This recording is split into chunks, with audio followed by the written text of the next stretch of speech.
Hello, this is Tuna Yilmaz again on the YouTube channel of Fashion Film Festivals of Amsterdam and Istanbul with a brand new episode of our series In Conversation. This time I have a very special guest, a very dear friend of mine, but also a legend of fashion photography, who incidentally also published his latest book called Legends. Ladies and gentlemen, I'm giving you Michel Haddi. How are you, Michel? Very good. Thank you to make such a nice introduction. It's a pleasure, and I'm fond of a festival. I think it's very nice that you have a festival in Istanbul and Amsterdam about fashion. I believe that this is the direction that we're gonna go more and more and more about movies, film, and I've been doing it since 1994 in Los Angeles. I predicted that the future will be films, shorts, very powerful. The sad thing about it, it's like many photographers, they are not directors, so they still don't know what is a movie. I mean, a photo is a photo, and a movie is a movie. Me, I'm lucky for one thing. It's because I'm ambidextrous, and funny enough, I use both hands. I don't know my left or my right, and that's why I'm. When I do a photo, I do a photo, and when I make a movie, I make a movie, a real movie with a story. Uh, you know, I don't know. It could be if we talk about Istanbul, it could be about Top Capi. It was a movie from Jules Dassin back in the Yeah. 1950s, and that's a movie. So then you have to have inspiration from that, or it could be a movie from Mankiewicz from the 50s, a spy film called I don't know, Five Fingers, which is a spy film set up in Istanbul, and on and on and on and on. You have to be open-minded, but what you're doing is very smart and very clever, and more photographers are going to understand that they need to go deep inside the art of movie making. Yeah, I agree, and thank you very much for the kind words. And also, it's super nice to hear those things from you, because I had written a book like, my God, more than 10 years ago. It's called Constantinople, not sorry, Istanbul, not Constantinople. The representation of Istanbul in cinema, and those films were also the ones that I discussed in the book. So I really love people to watch those films and come to Istanbul, compare the cinematic Istanbul to the real one, which is a nice experience actually. And with the festival, we're just not doing something about fashion, but also it's about something filmmaking and cinema. So it was really nice to hear those films from you. Uh, Today we're going to talk about you, your past, your legendary, successful years in fashion photography and filmmaking. Also, as you said, I always say that the films you made in the late 90s in Los Angeles were actually the first fashion films of that we know of. And even there was no social media, no internet, you were making those films. So before getting back to the book Legends, let's start with your journey. Right now, you live in London, but you're originally from Paris, I guess. I mean, how did you end up in London, and how did this fashion photography journey started for you? Well, first, I have a very interesting background. So I'm what you call a traveler in the true, I will say, Arabic sense, like the years of the lights about 1500 years ago when you used to have from Istanbul to Syria, all these travelers going around the world trying to understand. Anyway, I have two culture. I have the French culture from my father, who was a very Frenchman, and from my mother's side, is still she's still alive, but she's Arabic, and she's from Algeria, Morocco, and my grandma is from Turkey, because back in the days, like in 1900, Ataturk, he was the boss of, I mean, from Saudi to places in even in Morocco, whatever. So they used to send people in Algeria, Morocco, and so forth and so forth. Anyway, so my grandma is Turkish, and from Tatar as well, from I'm sure the north of Turkey, around the corner. I don't, and it's funny because my sons, my boys, he's got the typical. One of them has the typical look of a Tatar with a cheekbone, kind of black hair. Anyway, so this is where I'm coming from. So I have a lot of culture, and when I was young, I wanted to be a war reporter. Anyway, even when I was 9 years old, that's what I wanted to do. I wanted to be a war reporter, and it happened that when I was 18, 19, I walked in Paris and I saw a cover of French Vogue, and I said, "Oh my God! I mean, wow, it's amazing. I've got ideas like that." Anyway, the guy who did the cover was Helmut Newton, and he was an inspiration for me. I said, "Oh my God!" So I bought a camera, a Nicormat, from a friend. I started to take pictures of girlfriend, and then I had a enlightenment. I realized that I never will be a good student. I used to do mathematics, electronic, and I thought I was going to be the next nuclear engineer, but I was really bad. I was not very good at it. But I was very good at one thing, to dream. So I will dream and think.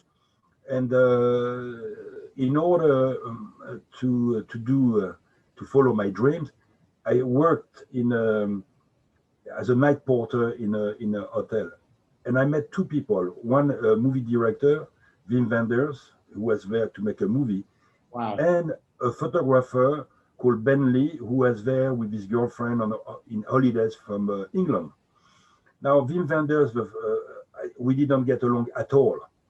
He thought I was, like we say in Arabic, a shaush, meaning a slave or something like that. So I didn't like it. And but the photographer looked at some of my photographs and he says, if you are interested, you could be my assistant in London. But for that, I needed money. Yeah, for that, I needed money. So I got an ID because I still had a diploma of electro technician, whatever. And I got a job in Saudi Arabia, a contract for 3 months. I made a lot of money in Saudi, and I came back with that money, and I went to London as an assistant in '79, and that's how my life started in London. And I became an assistant, so I learned everything, and then it was pretty hard to start with, and but back in the '80s, I started to work for French Vogue, '84, and then Italian Vogue and the rest, and then British Vogue, which it was the most incredible years of my life, because at British Vogue, I had the creative director liked me very much, because he said something very funny. He says, "Michel, there is so many girls in the office," and the guy was gay, and he said, "It's complicated. You are heterosexual. It's perfect. You're there. They're all gonna come to you. So please come next to me. You have an office, and you can work from Vogue and do your story for us and everything." And they will send me all over the world to do like 30 page for the Queen of Soul and so forth. And then I got a phone call from the US from an agent called Marie-Isabelle Zlansky from Visa. She had the best photographer at the time, like Airbrits and so forth. And she said, "Michel, we love your photograph. We're gonna pay for your green card. You're gonna come to live in America, and you're gonna make it in America." And that's how my life started, really. And I went there, and I did. I made a promise to myself that if my name was not on top of a marquee in New York in 2 years after my arrival, I will leave the place, because I will say, if I don't make it in New York, I'm not good enough. And guess what? I did a huge, I did a film for Bloomingdale's and a campaign with Kate Moss, and it was all over Bloomingdale's in the US. Like they did the windows with 50 screens with a film. So I said, okay, I made it. I'm gonna stay there, and I worked, and I loved it. The only problem is like I have sons, I got kids, and I was always thinking about my boys and my boys staying in Europe. And after 14 years in the US, I said I can't. I have to accept the fact that I'm a dad. So I have to choose either I make a lot of money, I became a rich man alone, or I make less money, but I'm a happy man with my boys, and I will see them quite a lot. And that's what I did all my life. I love to travel. You guys in Turkey, you have, if I remember, you used to have going through the Silk Road. Am I correct? The Silk Road. Yes, actually, Turkey and eventually Istanbul was the ending point of the Silk Road, where the goods from the Silk Road were shipped to other countries in Europe. Voilà. So I believe I'm like a kind of a Renaissance man going on this Silk Road around the world. You know what I'm saying? And that's what I did all my life. I love, I worked in Yemen, in Equator, in Tahiti, in Brazil, and that's what I like. I like to meet people. I like to meet people, find different culture, and to try to find the beauty in them.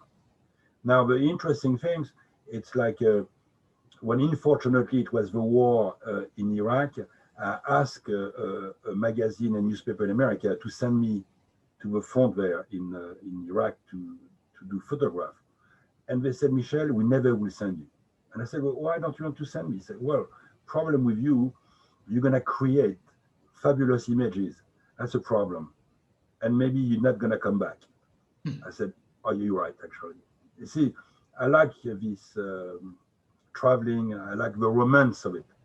And in my photograph, in my movie, I always love that, the romantic part. And that's why I did even a very big fashion reportage at the French Foreign Legion, because I found it them romantic. And then in the 90s, when I was in Los Angeles, I had an idea. It was to make a movie about a superstar of Andy Warhol called International Velvet, which I did. And when we did show the movie in Paris, well, yeah, sure, it was one of the first fashion films. That's it. It was very sensitive, and it was a story about her when she was hanging out with Warhol at the factory with all these people, and that's why I started to understand movies are a very part of my life. That's it. Yeah, I mean, you're a person who finds romance and creativity when you travel. But as we all know, this year was not a good year to travel, because we were kind of imprisoned in our houses during the year. So how did you cope with that? I mean, how did you spend this year, and how did you make it easier for you without traveling and being only in London? Well, it's funny. You're the third person who has been third magazine and who has been asking me how did I cope. Very basic and simple. I'm very resilient. Unfortunately, I went to hospital many times. I went to hospital in Thailand.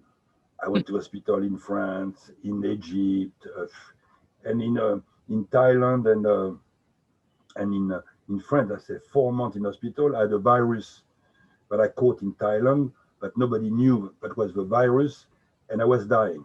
Let's put it that way. And so it was a very kind of traumatic experience. But guess what happened? When I was dying and paralyzed, I said, "Oh, I'm gonna become a writer."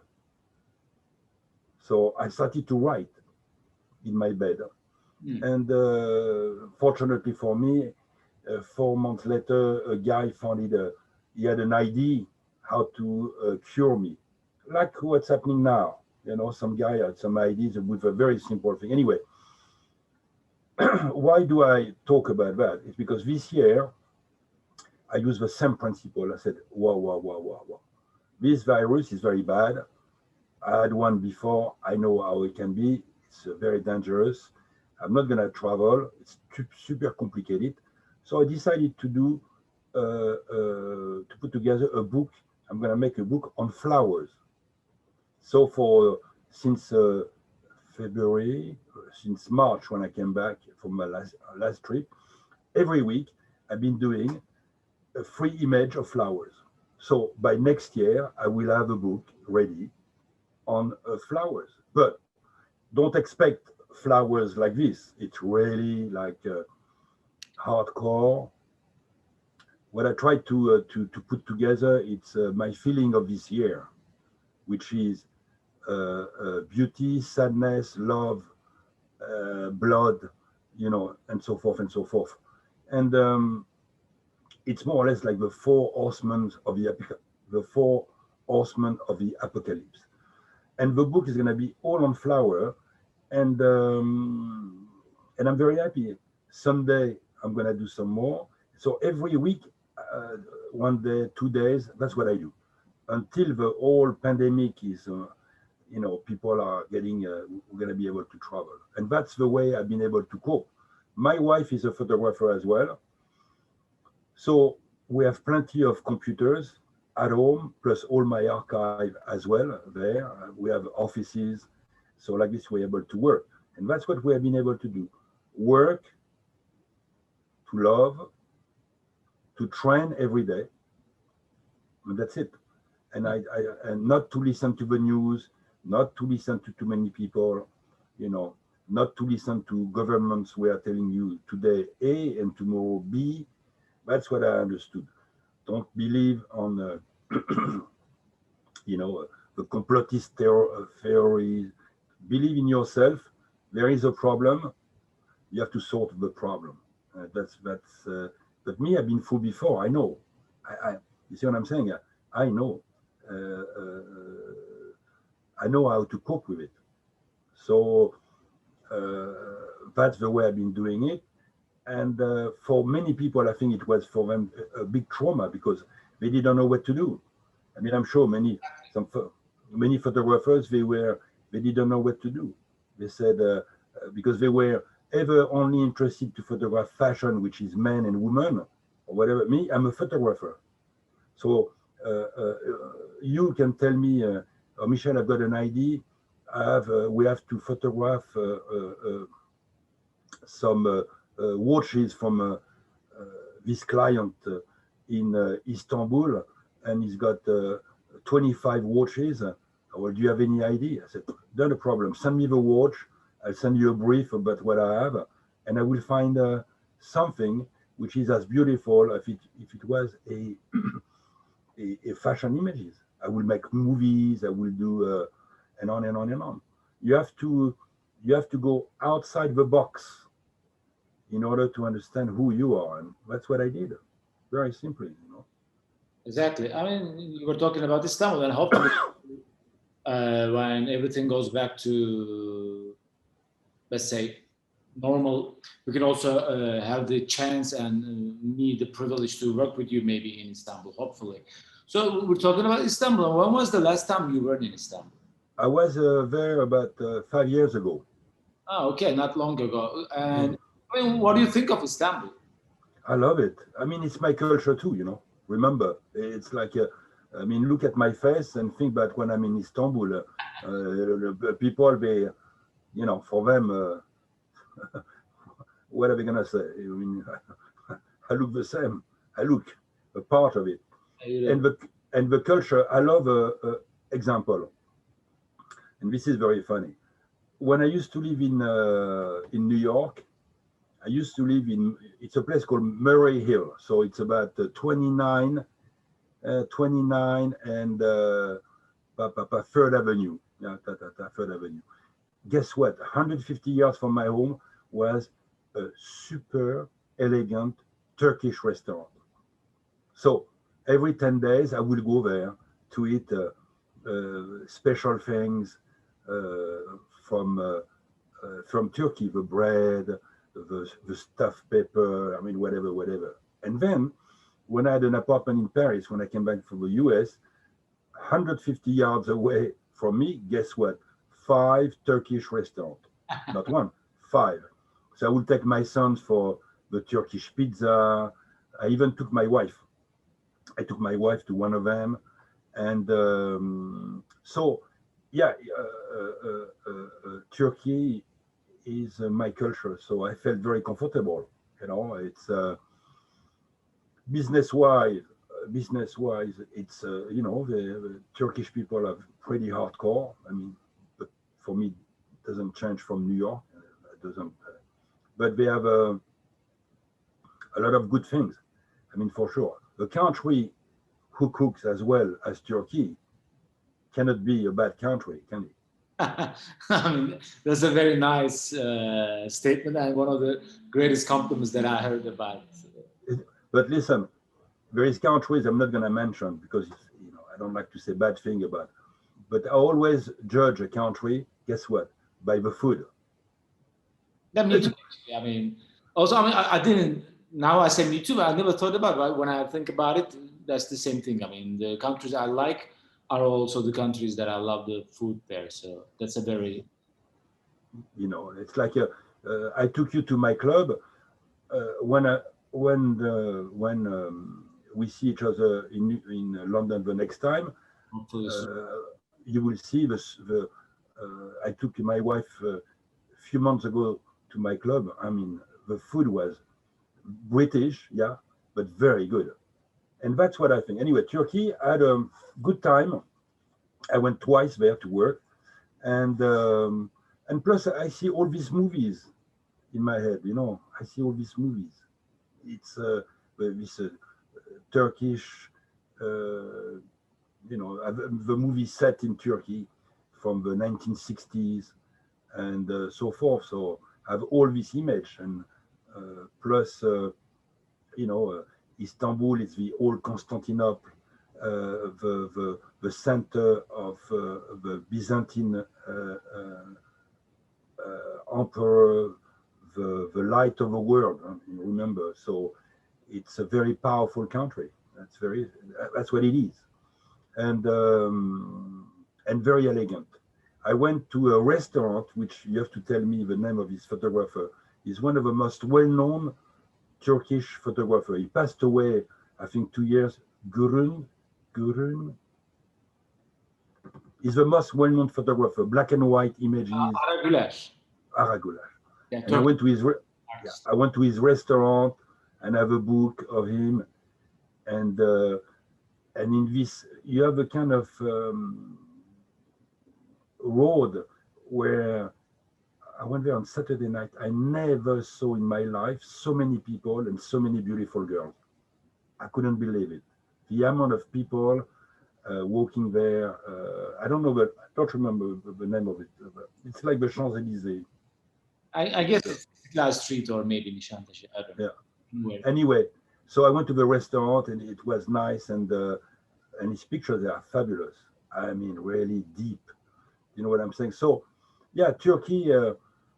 You know, there is at the moment 3 countries which I'm very kind of intrigued and want to do a lot of projects.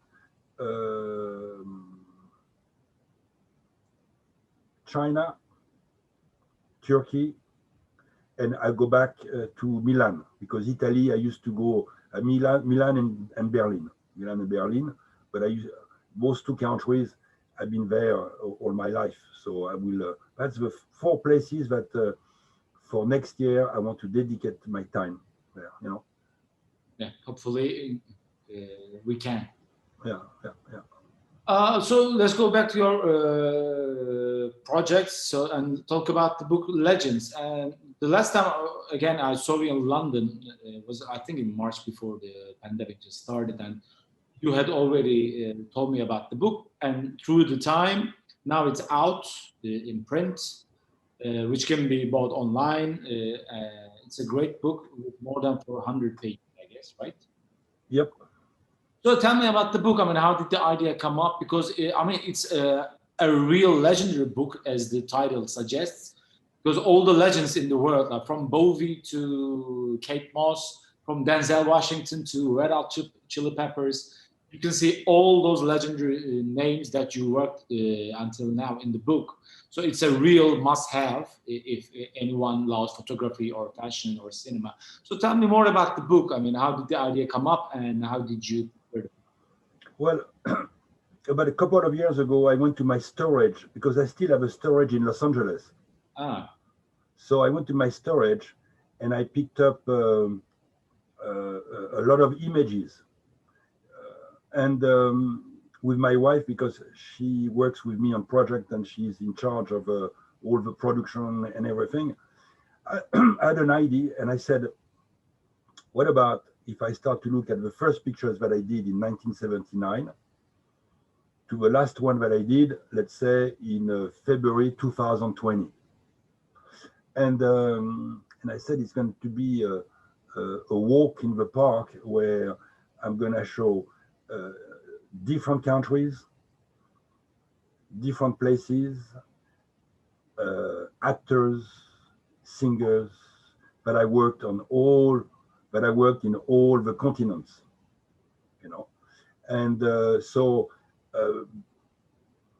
at different period, you know, when I was in London back in the 80s, I would do a lot of fashion, or in Paris as well, in Milan as well. And when I was in America, I would do a lot of celebrity.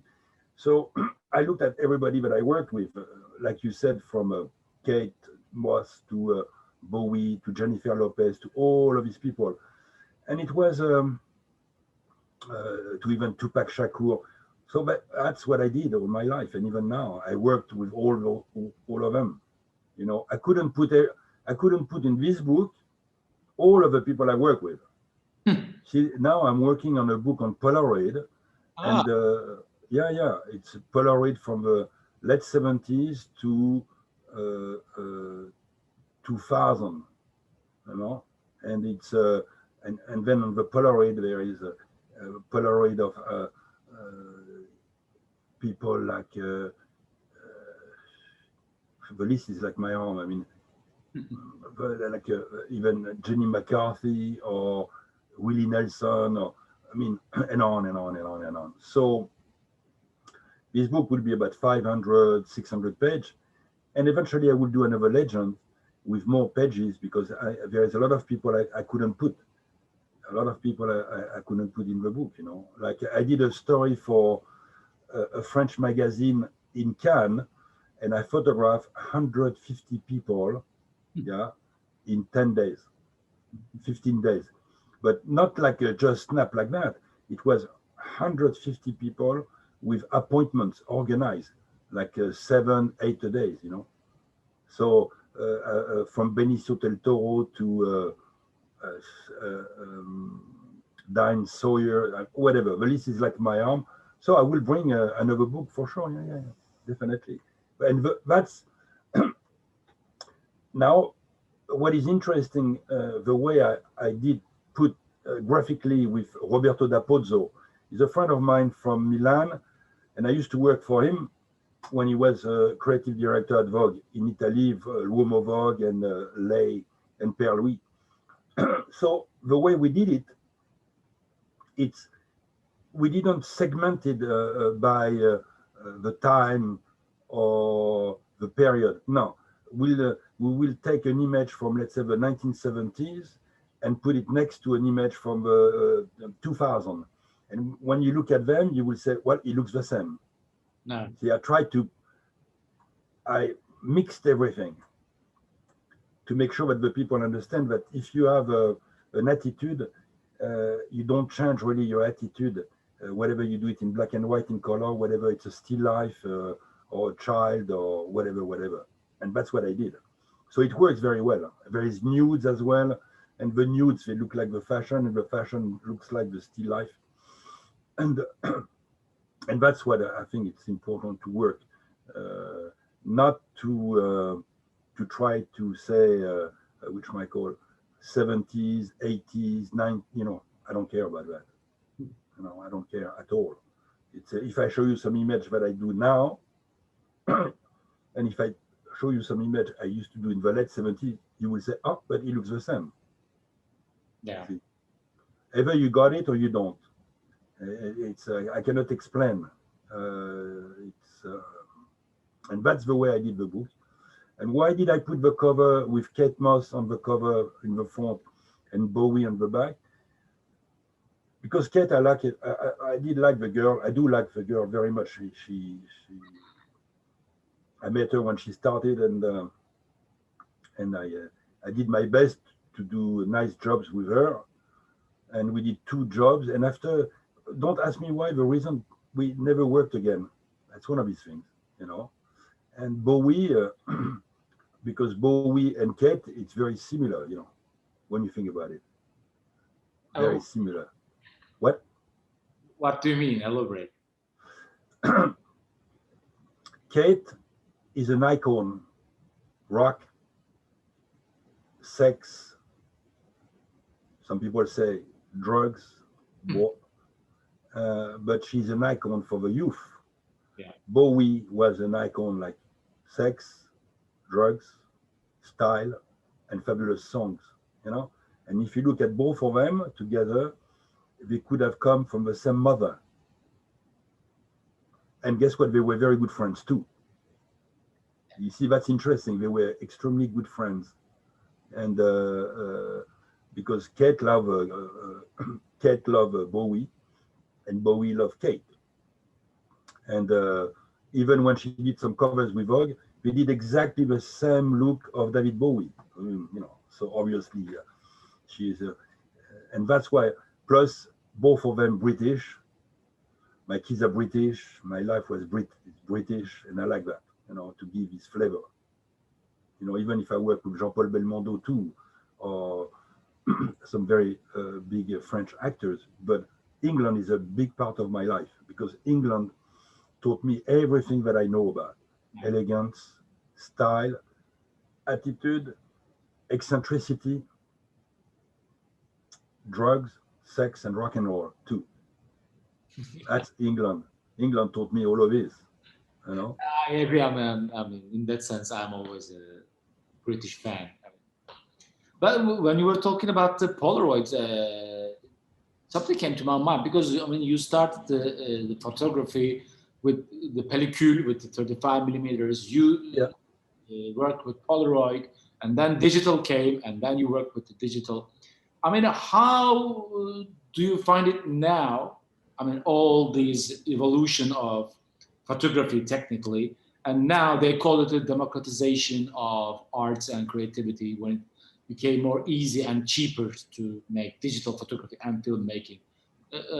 What do you think of it? Because before it was more expensive and difficult, and also you didn't know what you were shooting when you were shooting film. Now, people take hundreds of shots and then instantly they see what they're doing, even they are retouching them at the same time at the computer. And it totally changed the whole paradigm. What do you think of this shift in technique of photography? For me, there is no shift at all. At all. None. I give you an example. And it's a parallel. And because I love, let's talk about cooking. We're going to talk about cooking because it's very easy for many people to understand. Now, in order to do a very good cook, you need to learn the old tradition and a very simple way of cooking. If you take, for instance, I love kebab. Let's talk about kebab. I love kebab. Unfortunately, I don't eat kebab in most of the place because they're all frozen coming from Germany and they are really bad. Now, when you see a chef, a Turkish chef doing a kebab, you look at it, you say, oh my God, it takes a long, long time, but he knows perfectly how to do it. Now, photography, it's exactly the same. First, you need to learn the core, the base. And the base, you know what it is? It's what you see. Example, if I photograph you in 1 second by looking at you where you are now, I know where I will photograph you. Definitely. I know exactly in 1 second. Now, for many people, the new generation of the digital, they have no clue. They don't know at all. They don't know, for instance, like me, you and me, we have a little 5 o'clock shadows and so forth. And this could be a problem or not. I know all of these things. I'm able to analyze all of these things because I've done it before. Somehow, yes, I did some Polaroid, but I did it blind. Meaning, when I used to do films, I will I will think that I got it.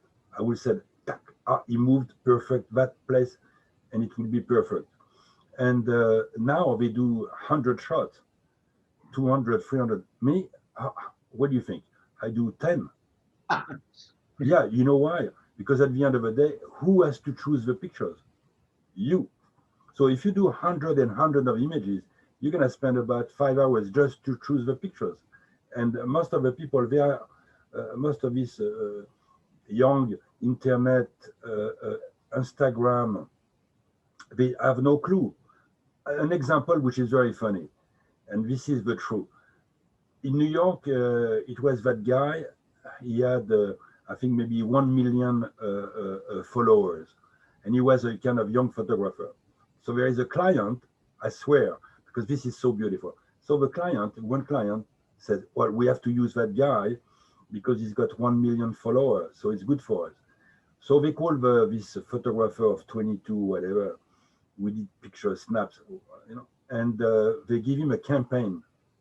Now the kid, he has a producer, and he speak to the producer, and he said, I never did I never I never did a shoot like this, so I don't know how to put the light. I don't know. Do I need assistance? So the producer said, "Listen, I'm gonna give you free assistance. They're gonna do the light. They're gonna do everything, and all you have to do is to press the button." Guess what? The job costed about 150 grand to do, 200,000. The kid do the pictures, the client see the image, and he lose his mind. He says, "What? Blah, bleep, bleep, bleep, bleep, boom, bleep, bleep, bleep, bleep. What is this?" You know, you. I dedicated 40 years of my life on photography.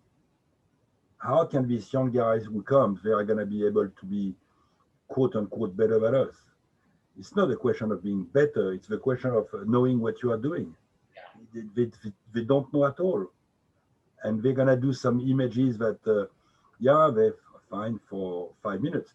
But when you see the work of guys like Stephen Meisel in New York, or Nick Knight, or Paolo Roversi, guys who are now and alive, and you look at their work, they dedicated their life, even now, like me, to one thing only, to do the best of the best, and to be imaginative, and to try to find new horizon.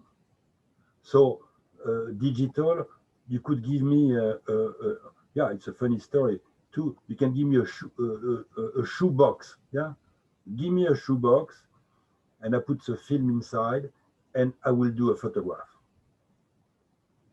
And to say, and I'm so right about what I say.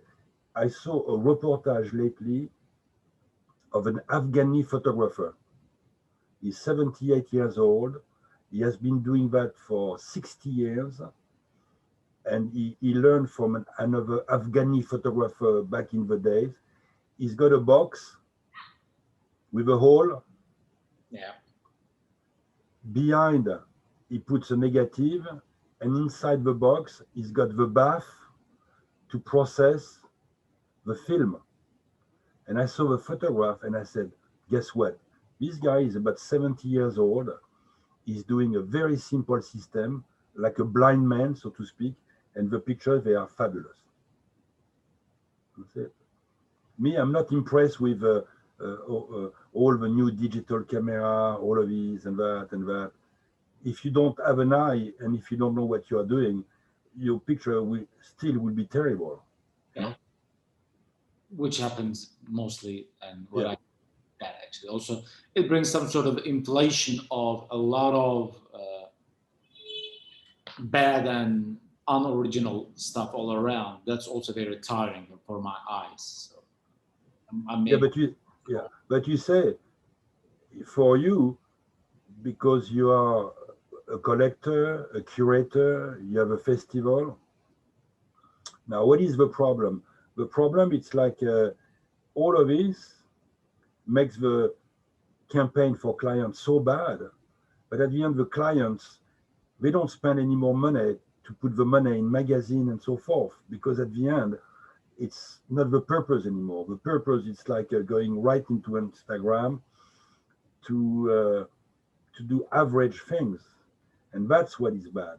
And I hope that this pandemic is going to teach the people to say, you know what? Why don't we go back to the base?